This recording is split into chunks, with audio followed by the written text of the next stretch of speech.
Hello, welcome to Her Journey Home. I'm your host, Sophia Noel Graniella. My mission here is simple: to hold space for honest stories and conversations that are usually left unsaid. This podcast is for the women in seasons of becoming, rebuilding their lives, reclaiming their voice, and remembering who they were before the world told them who to be. So come as you are, and let's begin the journey home together. Hello, everyone, and welcome back to another episode of Her Journey Home. This is a very special episode because I have a friend and a guest on. Her name is Aliza, and she is the founder of the Fertility Co-Living, which are 3-week egg freezing retreats in Mexico City. And I happen to be one of the facilitators. And today we're going to dive into egg freezing, your options, and just around our own hormone journeys. So welcome, Aliza, to Her Journey Home. Hi, thank you so much for having me. I don't think people understand how exciting and special this episode is for me as well, and being a guest here. Just like quickly, before you became part of our team, I listened to so many of your episodes, and I felt so connected to you before I even actually spoke to you. So to finally come on feels like we've come full circle in our journey together. It really does. It's such a full circle moment. And I've been really looking forward to this conversation because I know that it hits close to home for both of us. And I know that a lot of my audience are in their 30s. And I think when we get to this point, we start to have a lot of questions about our own fertility journey, whether or not we've met the partner we want to have children with, whether or not we don't want children. There's so many things that are coming up at this age and stage of life. So I would like to first start by learning a little bit more about your own journey.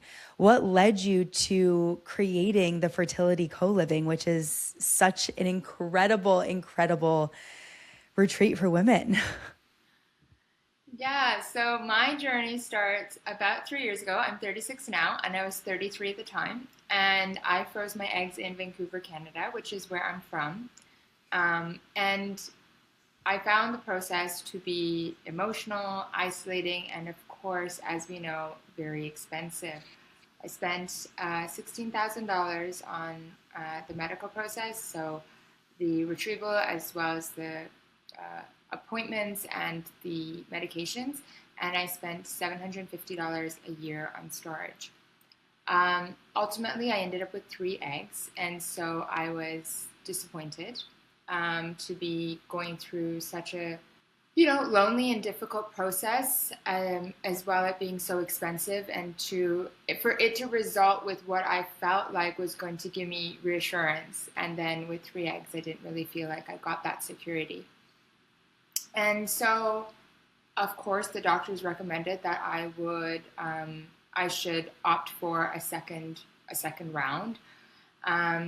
And so I started looking at options abroad, and I've been remotely working for about 9 years, and I actually chose to do it back home because I believed I'd have the support of my family and my friends, which I did, but it still didn't feel like it was enough. Nobody else was going through it, and even though I have lots of friends who were going through IVF, I felt the grief that they at least had a partner to share the emotional and financial burdens of this process with them. And so I started looking all over the world, and I decided to do my second round in Mexico City.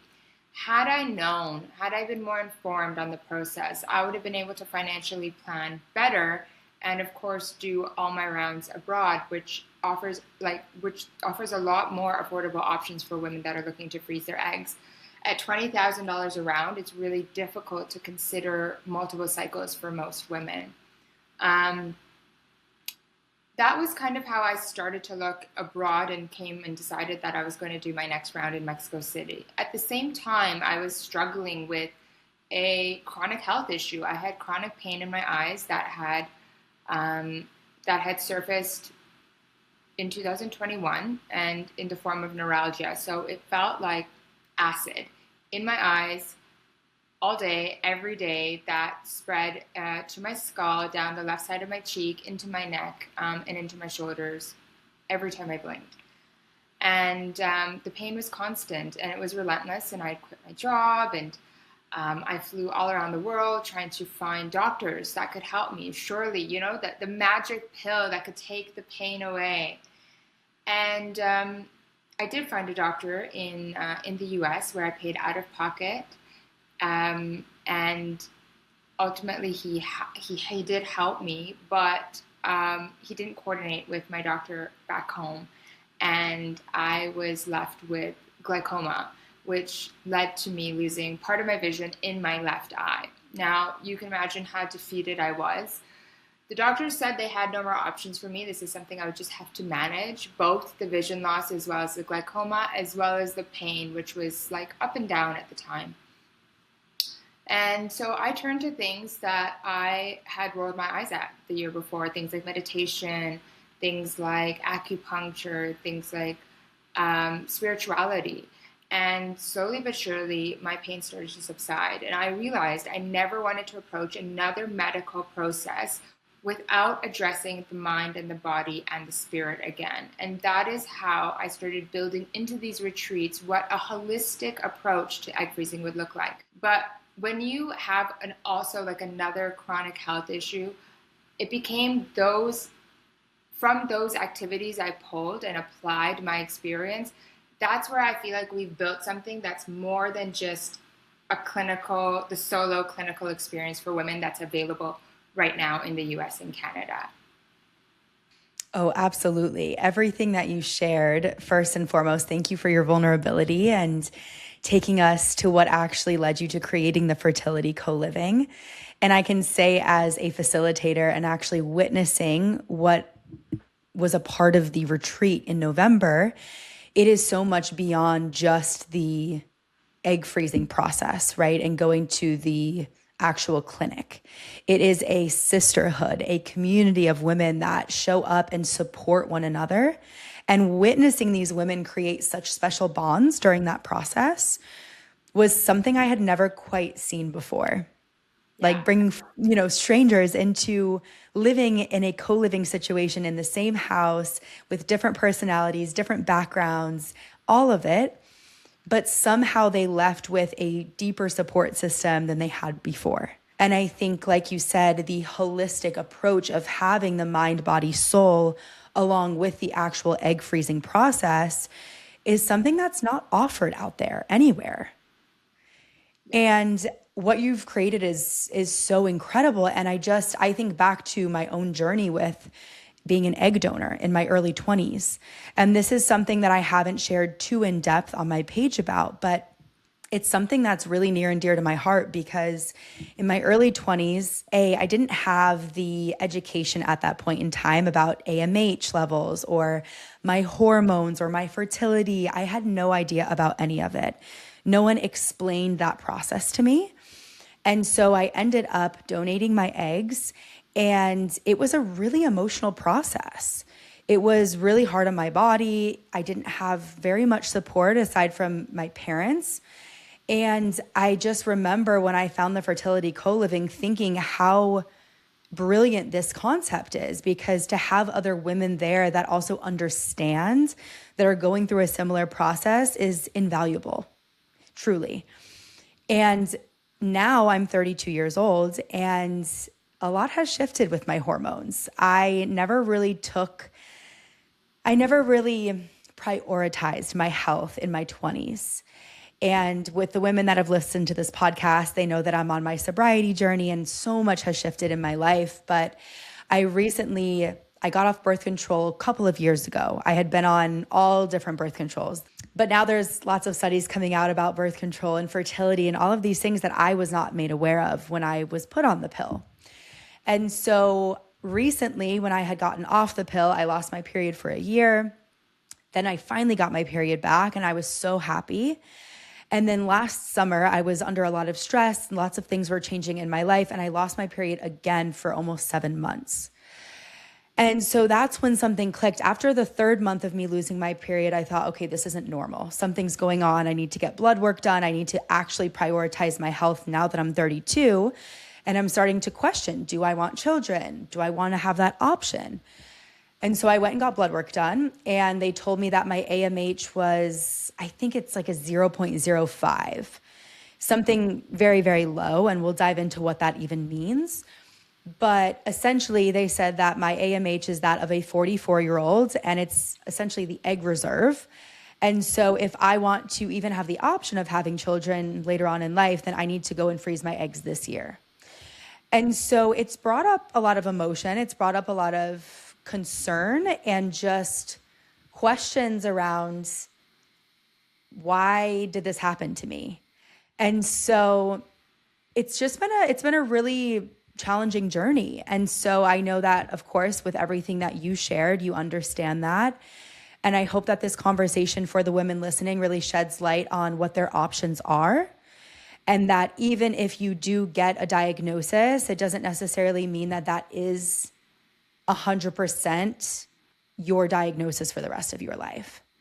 And so I wanted to dive into this further with you. Maybe you can shed a little bit of light on what is AMH?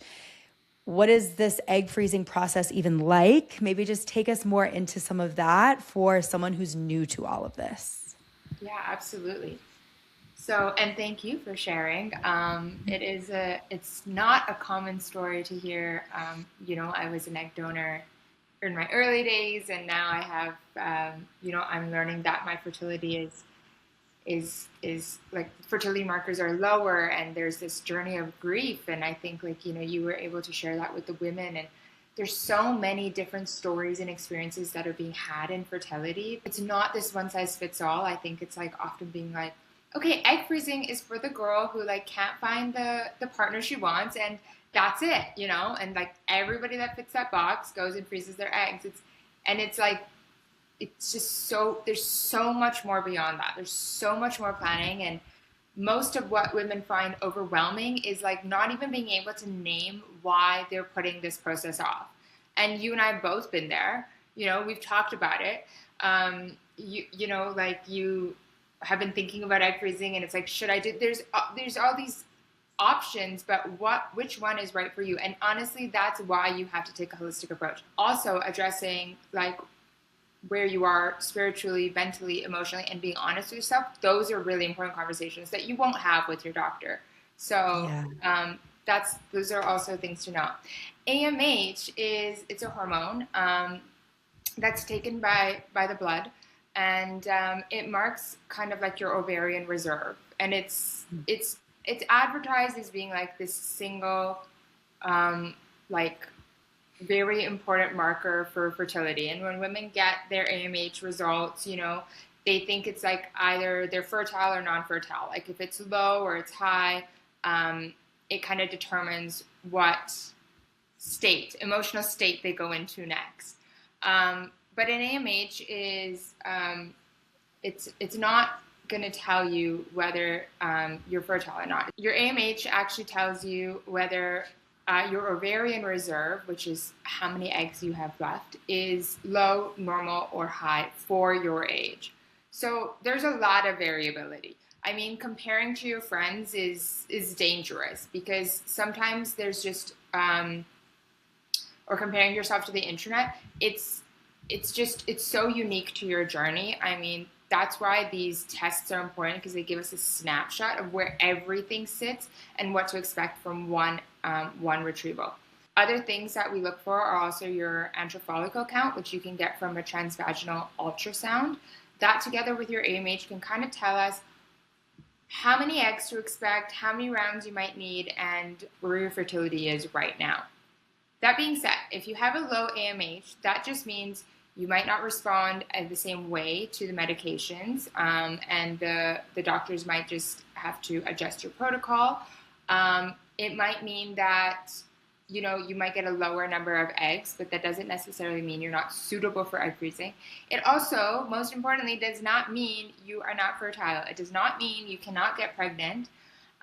It just means you have a lower number of eggs to work with, and that a lot of different science and data is coming out about AMH.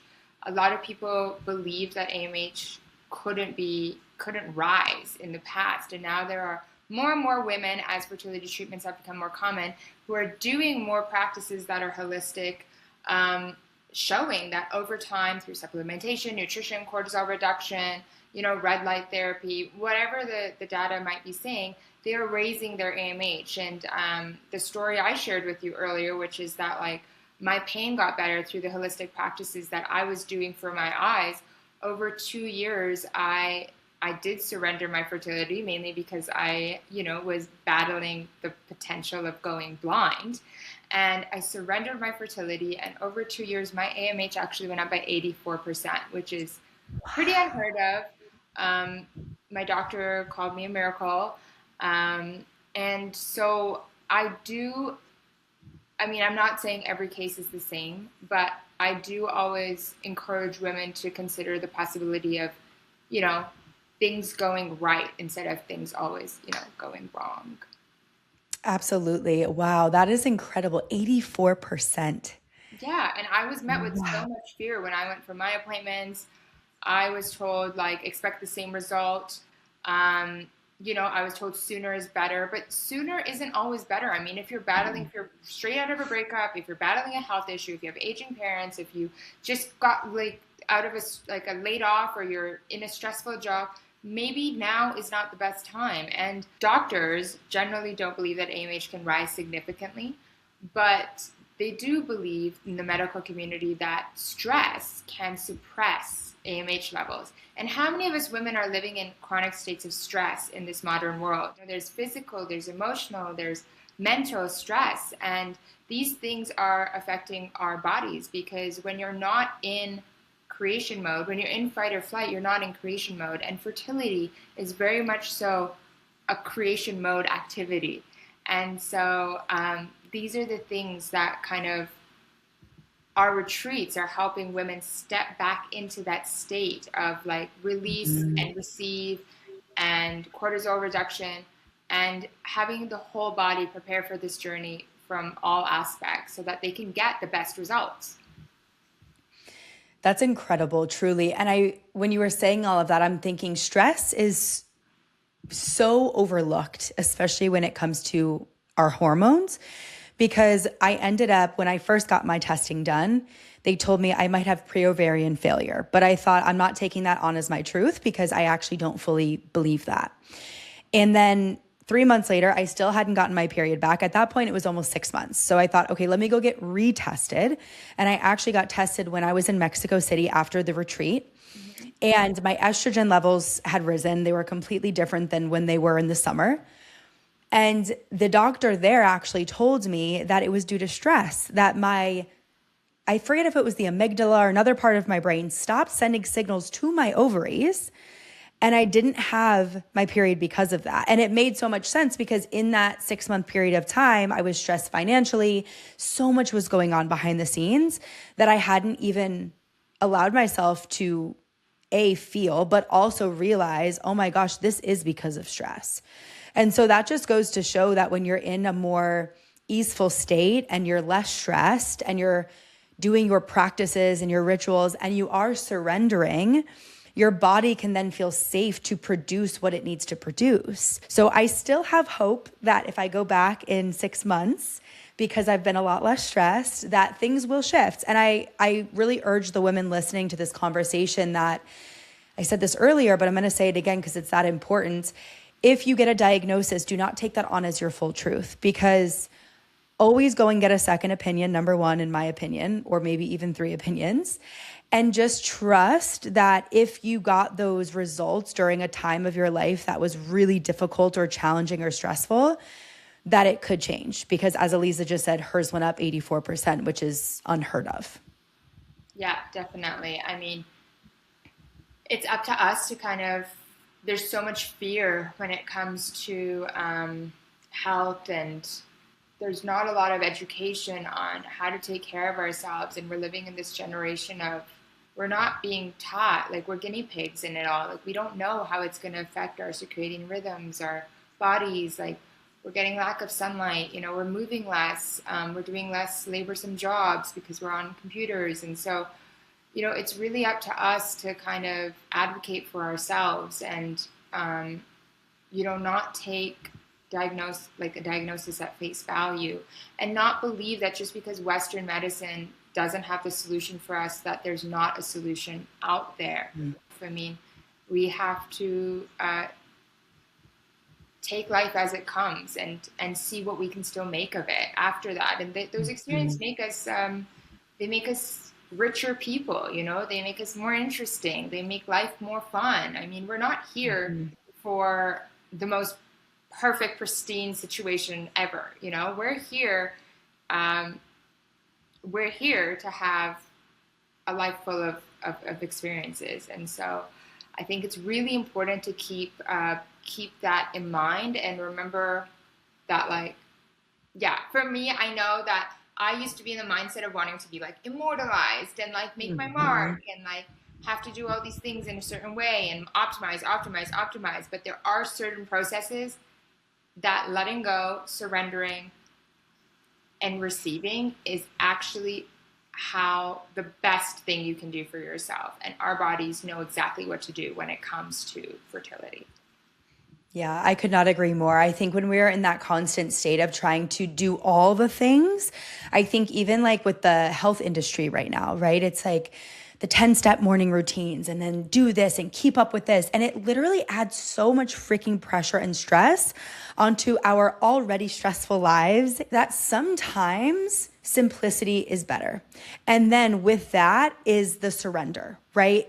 Every time you try to force something, you are pushing it away. And so when you can just step back, reassess what's going on in your own life, try to release some of that pressure and start to do things that actually nourish you and make you feel really good, and maybe stop putting all your focus onto that one thing, it usually tends to change after that. And the science is catching up to the woo, so it's these practices, some of them have been around for thousands of years, and there's a reason why, but they're not immediate changes. People want to know how to optimize egg freezing. I can tell you right now, we have a whole prep program, 3 months, we take women into it. But if you're listening, the best thing you can do is get good sleep, nourish your body with whole foods, drink enough water, decrease negative emotions, increase positive emotions. I tell women, just if you can't meditate, if you don't think you can sit there and meditate to relieve stress because you'll overthink, watch 15 minutes of comedy a night. It's literally impossible for you to not laugh, right? So just do whatever you can to make sure that you're in a positive state of mind, because happy eggs are healthy eggs. The basics are going to be important. You're not going to be able to supplement your way out of a bad diet. You're not going to be able to red light your way out of bad sleep. And for some reason, everyone is obsessed with biohacking, but won't go out for a 20-minute walk in the sun every day. It's not okay, it's not okay. Yeah. And I'm not saying I'm perfect in it. I'm sure you're not perfect in it. We are still humans trying to operate in the modern world. But if we can just agree that we need specific things to function in a healthy, optimal state, then you can start layering those things on top. Then you can be okay, supplementation, red light therapy, acupuncture, things like that. But if you're getting 4 hours of sleep per night and you're having a coffee first thing in the morning, you're not doing your hormones or your body any favors. Exactly. Oh my gosh, you said all of that. And I have just so much to say because it's true. We want to override all the basic things that we know are good for us: the sleep, the nutrition, the exercise, movement. If you can't get those down, why are you trying to cut corners? And I see people trying to do this all the time. Again, we live in a society where we have been taught to look for instant gratification. We want the quick, the easy. But you can't cut corners when it comes to your health and your hormones. You have to do the things that are actually going to nourish you. And then, like you said, you can layer on all the other things. Yeah, of course. There's science behind all that stuff, and it's great. But I mean, the real powerhouse of mitochondria is just is the basics. Absolutely. Oh, this conversation is so good. So I want to dive into the retreats and the egg freezing process, because I know that you mentioned there's a 3-month prep. I know that the upcoming retreat is in September, which I'm so excited for. Yeah. But I want to know, like, up until the actual retreat, what is that process like? Take us through that. Yeah, absolutely. So once a woman signs on with us, we guide her through all of like the testing she needs to get locally done, as well as we set her up with a medical, an appointment with our partner clinic, one of our fertility doctors, and so that they can kind of go through all her testing, what that means, manage the expectations. We definitely hold people's hands because they don't know what questions to ask in their consultations, and so we have kind of like a little prep form that makes sure that they're asking like things that are important to them. And then we start our prep container 3 months prior to the actual retreat. So our prep container for September starts on June 6th. During that prep container, we give them nutritional advice, we give them supplementation advice. We also provide them with 2 webinars with our fertility doctors to answer any questions that they might have. So this is exclusively just for their cohort. We introduce them to the rest of the women in the group as well. So they're introduced over WhatsApp. So like the hype starts happening. People start sharing like Michelin star restaurants or taco spots that they want to visit once they're in Mexico City. And then we have 2 meet and greets with the women as well. So they can like get to know each other before obviously coming to Mexico City and moving in the house. The whole idea of the prep container is that we use science-informed knowledge to prepare the women in this window, which is the egg maturation cycle. So the egg maturation cycle is 100 days prior to the retrieval. So that means that what you're doing 3 months prior to retrieval is going to affect the quality of your eggs. And that's why we really emphasize this preparation. Of course, it's not possible for everyone to do like 3 months perfectly, not have 1 cup of coffee. But we try to make sure that they know that this time frame does matter, because I feel like what is advertised is generally that egg freezing is just 2 weeks in and out. But actually, as we educate women, we tell them that these 3 months, like make sure your cortisol, like try to make sure your cortisol levels are down, try to increase positive emotions, try to meditate a little bit more, spend time in nature, do things that bring you closer to creation mode. And we provide them with all the science-backed literature so that they feel like the things that they're doing aren't just woo, but they're actually moving the needle on like optimal egg quality and potentially quantity as well.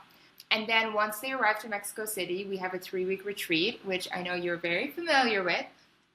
So the first week is really just settling in, meeting each other. We do like an intention ceremony, kind of opening ceremony with a little bit of a sound bath. And it's more about getting to know each other, and we start the injection. So we do like our first clinic appointment on day 3 of the retreat. And then the women are continuing their injections for the next week, and most women will have their retrievals by the end of the 2nd week or the beginning of the 3rd week. So the first week, women are feeling like quite normal, and we have a whole schedule where we do like lots of gentle sightseeing, but they're feeling quite normal. So we do things like go down to Coyoacan, we go to the Frida Kahlo Museum, we watch the Frida Kahlo movie, we go to the Condesa Market, which is like a local floating market. And then in week 2 is when it kind of starts to hit you a bit more emotionally and physically. You're feeling a little bit heavier, you're maybe a little bit more irritable, more bloated. And so we slow things down, and we have a meditation coach that comes in-house and does yoga with the women. And so we do gentle exercises, gentle movement. We take it a little bit easy. This is the week we kind of recommend that maybe you have like a lighter workload. And then you go into your retrieval. And then your retrieval is either done by, as I mentioned, the end of the 2nd week or the beginning of the 3rd week. And we leave 4 to 7 days for everyone to recover. So that means no matter what, you will have at least 4 to 7 days. For some women, they use that as, the entire time to recover because they need it. And for others, I've had women that have gone up in a balloon, hot air balloon over the pyramids. And it turns into like a 1-week free vacation if you're feeling up to it. And so I think it's like a really nice structure of, kind of how we go through it all with you. So it's not feeling like you're rushed in, you don't know what's happening, you don't know, the timing of things, and then you don't know when you're going to have to leave. We've designed it so that like each week is made and curated with intention, and you know exactly what you're going to feel and you know exactly what to expect next. And we really guide you through it with our schedule. We also have the nurses that come to the house every day, which is a big barrier for women. And they do the injections for them. Or if you're feeling like you want to, try to do your own injection, they can help guide you through it. And then we do a short meditation, about 6 to 8 minutes, which when Sophia guides is really, really nice. Sometimes she does some EFT tapping with us. Sometimes she does some Pilates in the morning. But then the women organically either like make breakfast together, or some of them go co-work at a cafe. Some of them do their acupuncture massage appointments, or they have clinic appointments. And then in the evening, we generally do, as I mentioned, like yoga, sound bath. Maybe there's a movie night. Maybe the women want to go grab dinner at like a restaurant that looks really good. And then everyone kind of like calls it a night. And it's just nice to have that community of women moving through this process together in those weeks. And as you mentioned, like there is a level of structure we put in place to help these women bond prior to the retreat and at the retreat. But the magic of the retreat is really from the organic bond that we have nothing to do with, that they kind of create amongst themselves, that is so rewarding for us as a facilitator and as the founder to watch in these retreats, which has been a added bonus for me, because when you are egg freezing, it is expensive. So if you're getting something else out of it, that's just so much better. Oh my goodness. I have the biggest smile on my face because I got to actually witness the magic in person. And it's amazing that you do that 3-month prep as well. And you really guide the women in terms of the testing and how to actually nourish their body in that process, because it's something, and I said this earlier, but we just don't know enough about it yet. Or there is so much information out there that it becomes so overwhelming and we don't know what to listen to. And so I think that's another really huge benefit of these retreats is, yes, the community aspect is so beyond what you can even imagine. But then there's that aspect of understanding the process and knowing more about what it is you need to do in order to get healthy quality eggs. Yeah, because I'm somebody that like wants to do the process and wants to do it right. And I don't want to take egg freezing on as like a part-time job. And I was like, why does this feel like this very big thing, and not just one way, but many ways, financially, mentally, emotionally? It's bringing up all these questions I have to answer. Like, do I think I'm going to have a partner within the next 3 years? Because if not, then I should be freezing my eggs now. Like, these are like really heavy questions. And I think for a lot of women, they're already carrying so much as is, that I wanted to create a clear path forward for women, because when they feel overwhelmed, they stay stuck and they do nothing. And unfortunately, in this process, inaction is action. Like, inaction is a decision, And so how can we bundle this so that women feel like they're doing their best, they're giving their eggs the best shot, they're partnered with the best clinic, they're doing it at a price that feels more affordable to them. There's value, more value than just egg freezing in what they're doing, so they're getting something else out of it. And there's structure. So they also feel like somebody else has done all this homework, so they can put it aside, they can just sign up, and they can move forward with the process in a guided, supported way. In fact, I'd love to do this with like every medical process possible, But of course, this one particularly is quite sacred to women, and there is a spiritual side to it when you're taking that first step in motherhood that should be acknowledged. This is your first step in motherhood. Like, if you can't do it with a partner, let's do it with a group of women, Let's make it sacred. Let's reclaim it. Let's take a situation that's full of fear-mongering, that's full of like grief, and let's flip it. Let's make it something that's beyond our wildest dreams. And if that doesn't exist, well, like, that's what I'm here to bring to women. So yeah, I get very Oh my gosh. about it. So good. I just got full body chills because, again, I got to be there and to see what was created with these women. And it really is everything that you're explaining and so much more. It was so special to be a part of it. And again, to have those bonds. You're not just there on an egg freezing retreat. All the women were always saying, oh my gosh, this is so much fun. We're going out to eat. We're trying different taco spots. We're getting to see the most incredible places in Mexico City. And yes, on top of that, you're also egg freezing. Yeah. And so it's so cool what you've created, and it's really needed because it's such a more intentional experience. I think so many of us, especially women, we just go through and we just like white knuckle things and we make it this process instead of, wait, can we actually enjoy this process? Can we actually bring some pleasure and fun into this and some sisterhood, and also be guided through the process in a way that feels really good for us? Because it's going to happen anyway, you know, like you have to go, if you decided to egg freeze, you have to go through the process anyway. Yeah. So it's like, why white knuckle it? You know, you see these women talking not just about egg freezing. Of course, they like, oh, did you get this symptom? Did you hear what the nurse said?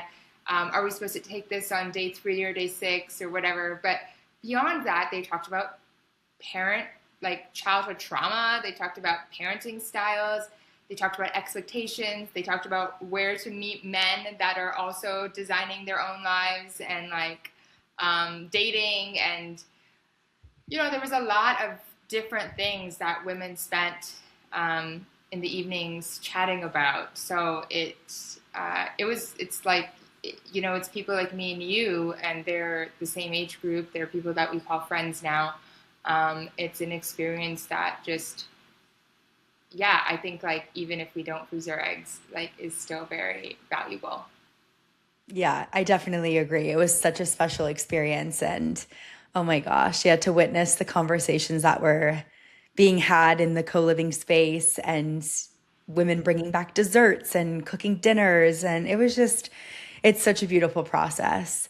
And you said something as well earlier that struck me, are the heavy questions that we ask ourselves. And I'm kind of going down that spiral right now of, okay, well, I'm not currently in a relationship. And something in the beginning gave me full body chills, which was, we have to be honest with ourselves. Maybe this is a protective mechanism, right? Keeping me safe, because I know my partner's out there and I will meet them one day. But what if I meet them in 10 years and then I can't have kids, and I go down this whole rabbit hole of the what ifs? And it does get really heavy when I look at it from that lens. So now I've just been saying, you know what? I'm going to trust my body. I'm going to go with what feels really good. And whatever's meant for me, I do believe will come into my life. But I know that so many women struggle with these heavy questions, especially when you're in your 30s and you've gotten a diagnosis or blood work that shows less than optimal results. And so I'm curious, what are some important questions that we can begin to ask ourselves if we are starting to consider the egg freezing option? I think like a really good way to look at it is to envision what you want your best future, like your ideal future to look like, and then work backwards. And a lot of us are actually kind of like scared to do that sometimes. In manifesting, I think like it works that like you envision your best future and then you just like hope things work out along the way, and they do, and we know, like we've all experienced that. But with egg freezing, there's a bit, you know, you're planning for something. It's kind of like it's like an in case. It's a backup. And so I would say, like, do you want to have children in your ideal world? If you take out all the testing, take out all the like failed dating and partnership, you know, do you want a family? And if that answer is yes, then you can say like, you know, the affordability is also another question you need to ask yourself. Like, are you going to put this on a credit card? Are you going to go into debt over this? Is this something you can afford? And then work backwards from that. And I think if you come to a place where you're being honest with yourself, see how you want your future to look, and then working backwards from that can kind of help you unravel whether egg freezing will be the right decision for you. And if this is something that genuinely will bring you peace of mind. It's not about whether the egg freezing works or not. What's most important is, are you making the best decisions for yourself in the future? And are you being honest with yourself? And then going from there. Those are so good. Wow. Like you were saying all those and I'm asking myself the questions. So this is something I just have to sit with for a bit. And for anyone listening who's been considering possibly freezing your eggs, or if you want a family in the future, regardless of what your current relationship status is, really sit with those questions, because like you said, don't make a decision out of fear and panic. That never results in what you are looking for. And I think that's really important to remember, because there is so much fear mongering out there. There's so much information. There's so much, oh my gosh, well, if you don't do this, you won't be able to have children. And one quick story that just popped up for me within my own family, my cousin was in her 50s and she was told, you'll never be able to have another kid. You need to adopt. Not a chance. So she went and she adopted a child with her family. And they already had 2 biological children years and years ago. And they adopted a child. And about 3 months later, she got pregnant. So now they're a family of 4 children. Oh my God. So this just goes to show that anything is possible, literally anything. And I just felt the call to share that, because you just never know, right? You could be the person that they tell you there's absolutely no way, your AMH is too low, you're too old, like whatever they tell you now. But scientists are now showing that it's a little bit safer if you have kids a little later. I wouldn't say 50s, but there are new things coming out that disprove what has been shown in the past. And like you said, your AMH rose 84%. So if you take anything away from this episode, it's trust yourself in this process, but also don't take a diagnosis for face value, and like really just allow yourself to explore other options, which could be coming to the retreat in September. Yeah, absolutely. Yeah, we don't know what we don't know. And Yeah. like, to layer on top of your story, I had a girl that did a discovery call with me, and she was told at 36 that like she was too old to egg freeze. And that was 5 years ago. And so she was like scrambling to do 4 rounds before her 41st birthday. And that was last year. And so my heart really broke, because, somebody 5 years ago believed she was too old. And maybe that was more of like kind of like the opinion back then, but we are developing. I mean, we're rapidly developing the science around these things. So when you go to use your eggs, we don't know what the technology will be. I wouldn't write all your options off just because you heard like somebody said that you had too low of this, or something made you feel discouraged, or you felt too old to be doing it. There are stories like your cousins, and they're happening more and more and more. And that's just because like we're living longer, we're being more informed, we're being more educated, we're taking better care of our bodies, and those things will all help us. And so there's always hope. There always has to be hope part of your journey in anything. And we're here to kind of remind women that, support them through my own experiences, through the journeys I've seen through other women. Like, there is a better way to do this. And yeah, I'd love to be part of anyone else's fertility journey. Oh my gosh, incredible. I am also curious for the women that are listening and they're thinking of coming on a retreat or freezing their eggs. Give us a little bit more information on this upcoming September retreat. Where can they sign up? And yeah, all of that. Yeah, so our website is www.thefertilitycoliving.com, and our Instagram handle is @thefertilitycoliving. And there you can sign up for a free discovery call with me. Our pricing is all available online. We are half the cost of the United States, even with all the retreat add-ons and the accommodation and all of the things we mentioned, like yoga and red light and acupuncture. So it is a more affordable path for women.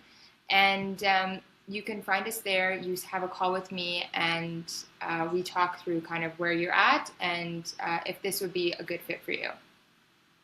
Amazing. And I will make sure to link all of the information in the show notes for anyone who would like to join in September.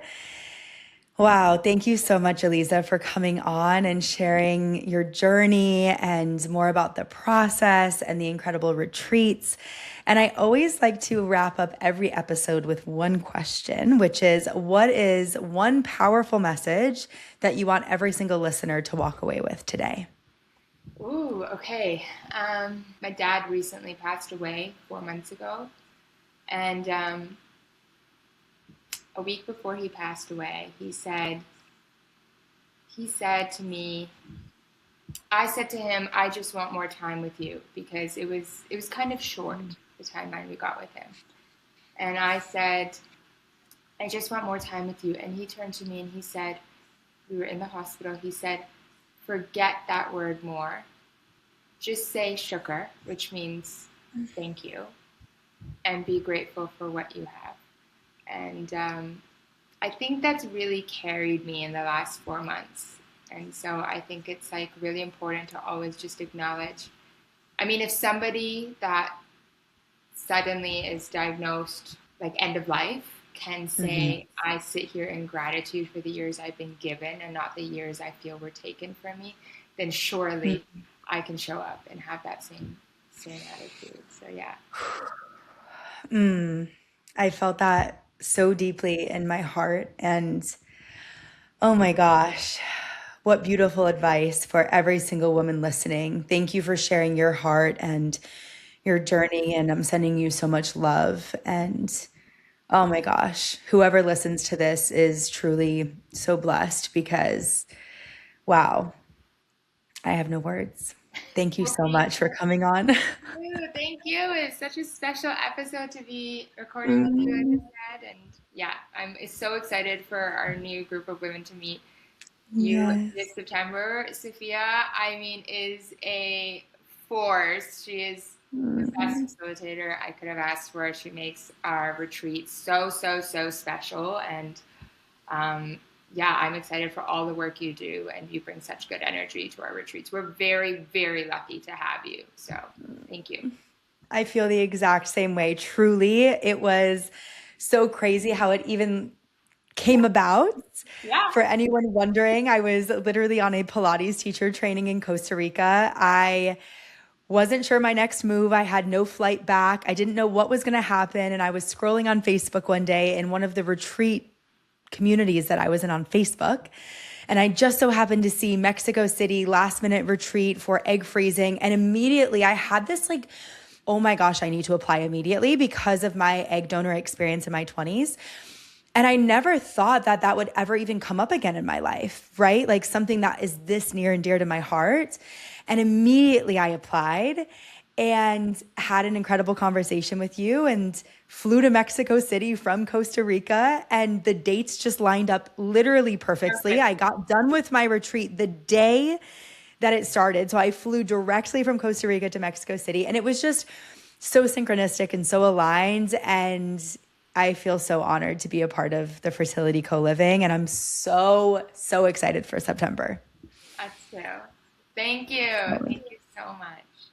Of course. And thank you everyone for tuning in. If you enjoyed this conversation, or if you know a woman in your life that would like to freeze her eggs or has been pondering the idea for a while, please share this conversation with your community and go ahead and like, rate, and subscribe to the podcast so I can continue having these beautiful conversations.